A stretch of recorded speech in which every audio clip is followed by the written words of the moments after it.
Good afternoon to this honorable court, Your Honor. I'd like to begin by expressing to the court that we emphatically and categorically deny all of the recitation that's been presented by the court with respect to some of these allegations that's been laid out by the state. However, we do recognize that there are enough factual allegations in the recitation to support each and every count to which Mr. Huey is pleading this afternoon. So we do stipulate that there is enough to move forward with this plea.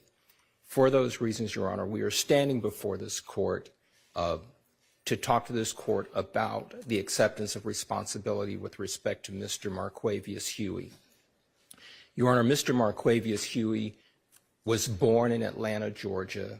He lived in the Jonesboro South community, a neighborhood project in the Atlanta community. He grew up there. He's seen a lot of things in his short 28-year life.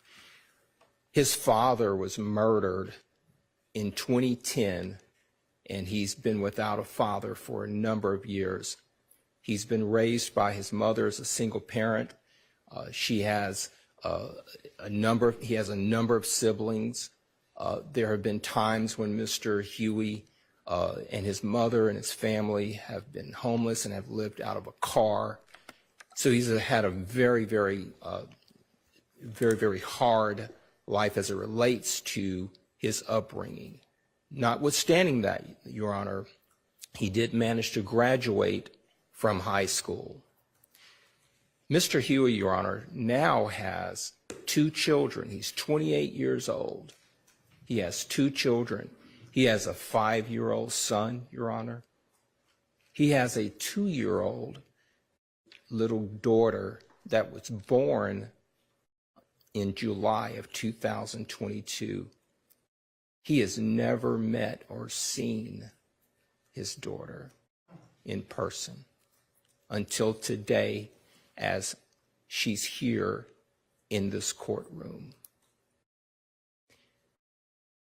He recognizes that choices puts him before this court in this case.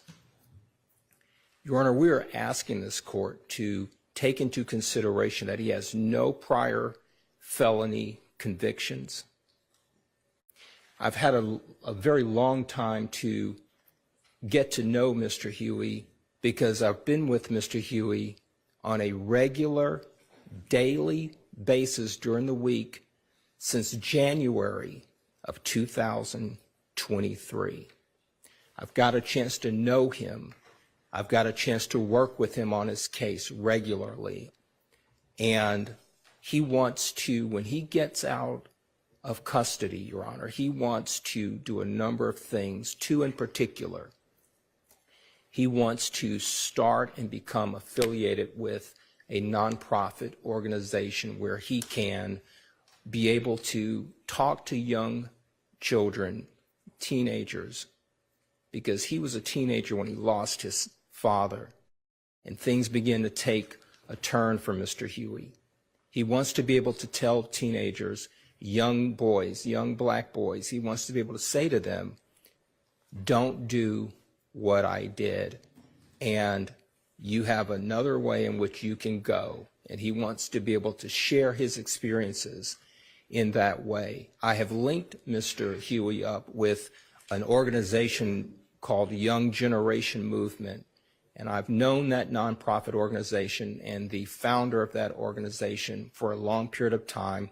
He's also present in this courtroom, and I've linked Mr. Huey up with them so that when Mr. Huey gets out of custody, he will be able to have an organization that can mentor him, that he can align himself with, where he can begin to engage himself with anti-violence nonprofit conduct and mentoring other young people. He also, in terms of being able to earn an income, because he is now, Your Honor, if this court accepts this plea, Mr. Huey will now, for the first time, be a convicted felon. He is not first offender eligible. He wants to get his commercial driver's license, Your Honor, and he wants to get a trucking company and be able to earn a living for himself because he recognizes that it's going to be a challenge for him to be able to go out and apply for jobs and be able to get income by getting an employer to hire him. So he's going to focus and target himself to be able to fend for himself so that he can take care of his young children that he has helped to bring into this world. Your Honor, we are here before this court because it's an acceptance of responsibility.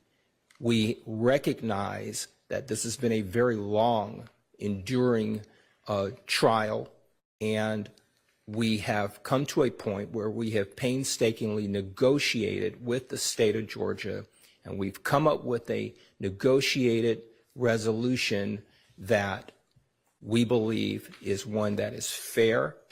We believe that is sufficient to recognize the seriousness of the charges that are before the court, and we believe it's one that will cause Mr. Huey to be able to see the light of day in a reasonable period of time. Mr. Huey has been in custody. I'd like to enter into the record, Your Honor, as Defendant's Exhibit 1 for sentencing purposes, a proof of incarceration from the Fulton County Sheriff's Office. Mr. Huey, through the computations of the various times when he was arrested on these charges and released, and from the time that he's currently been in custody to the present, he has approximately 4 years under his belt against that 9-year sentence, and that 9-year sentence is parolable. So we're going to enter that as an exhibit before the court. All right, that'll be Defendant's Exhibit 1 to this plea hearing, and as you know, and as I'm sure you have shared with Mr. Huey, it's ultimately the Department of Corrections that calculates the time served portion of the sentence, so it'll ultimately be up to them, but I will include that as a part of my sentencing sheet as well. Thank you, Your Honor. Thank you. It's been an absolute pleasure and honor to represent Mr. Marquavius Huey along with my son, Attorney Careton Matthews Sr., who also would like to address the court at this time, Your Honor. So we're asking this court to accept the negotiation that has been represented to the court and Mr. C.J. Matthews. Yes, good afternoon to this honorable court. Good afternoon, Mr. Matthews. I've been gracious with this opportunity to represent and serve Mr. Huey. Mr. Huey is an honorable young man. Mr. Huey does not allow his mistakes to define him, but he is remorseful, Your Honor. He has learned, grown, and became a better man during this trial. Mr. Huey will have a release date, Your Honor. And I'm confident in him that he'll be a working class citizen in society when he is released. We thank this honorable court and we respectfully ask this court to accept this plea on today. All right, thank you, Mr. Matthews.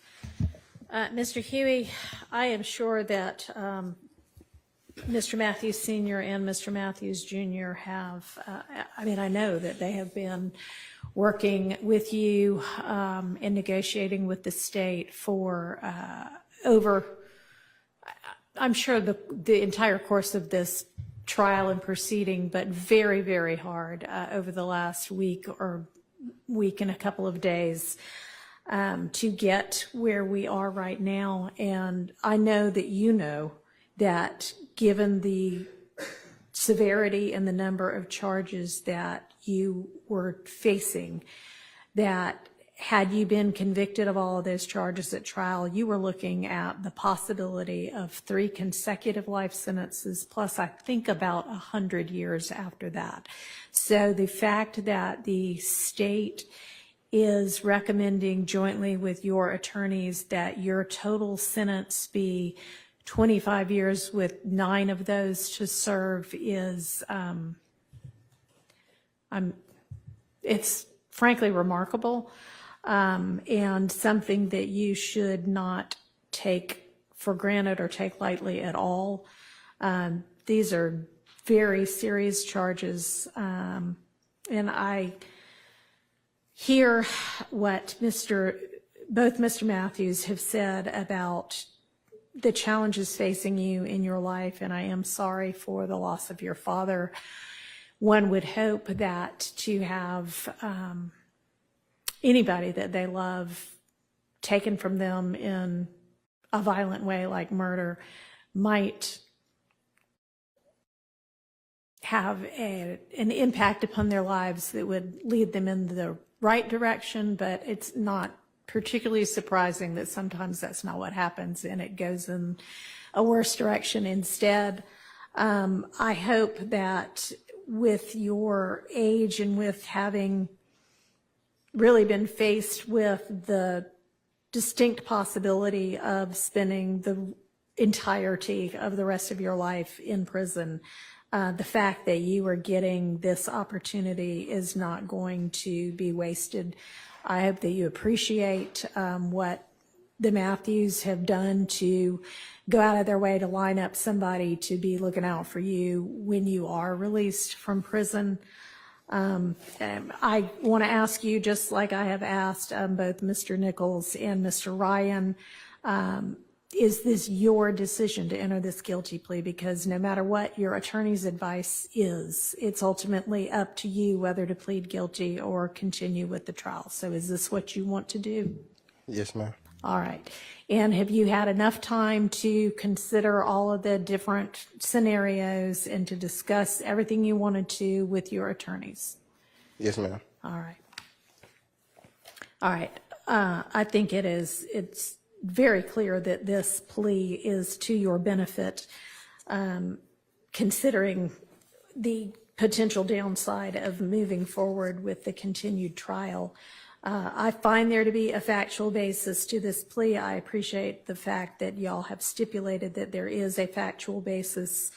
And I find the plea to be freely, knowingly, intelligently, and voluntarily entered with an understanding of the consequences, and I will accept it as such. And I will sentence in accord with the negotiated recommendation. I'm not going to read everything out again. We thankfully got it in writing for the sentence sheet, but in accord with what was put on the record and what is reflected in this, this document. With a total sentence of 25 years to serve 9 in custody, balance of 14 years after that, 9 of those on probation and 5 suspended.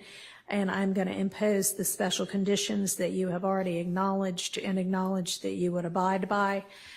And, you know, somebody with a high school diploma, which is more than a whole lot of people ever achieve. So you've already achieved and proven that you can achieve good things. And who is only 28 years old, and who can really look down and already see the light of day for a release date. You need to make sure that during your time incarcerated that you don't pull any other kind of thing that you have been, you know, that you actually are pleading guilty to at least some of by having contraband or in any other way getting in trouble, because that's not going to bode well. I am going to recommend a transition program for you. I know that there's a lot of different job training available in our correction system, so I hope that you take advantage of that. And you know, whether it's a commercial driver's license or whether you find something else that you want to do while you're in there, be making good use of your time while you're in there and furthering yourself. And you have had a fine example next to you for the past 2 years of what somebody can do with their lives. So don't forget about that, and be the father that you need to be and that you ought to be to your very young children. They're still going to be very young when you get out. And please make sure that you abide by all your probationary conditions, because if you don't, then you're going to be back to see me. And because I recognize how much of a break you are getting right now, I'm probably not going to be as lenient if you come back before me again, because you are getting a huge opportunity to turn your life around, okay? Yes, ma'am.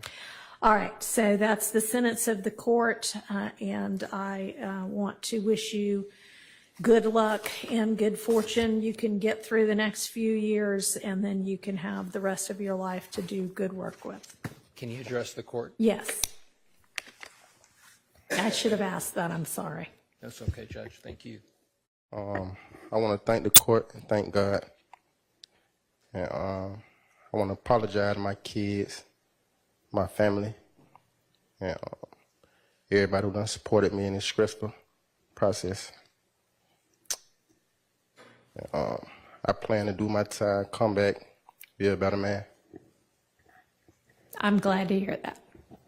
Thank you. Your Honor. Thank you. All right.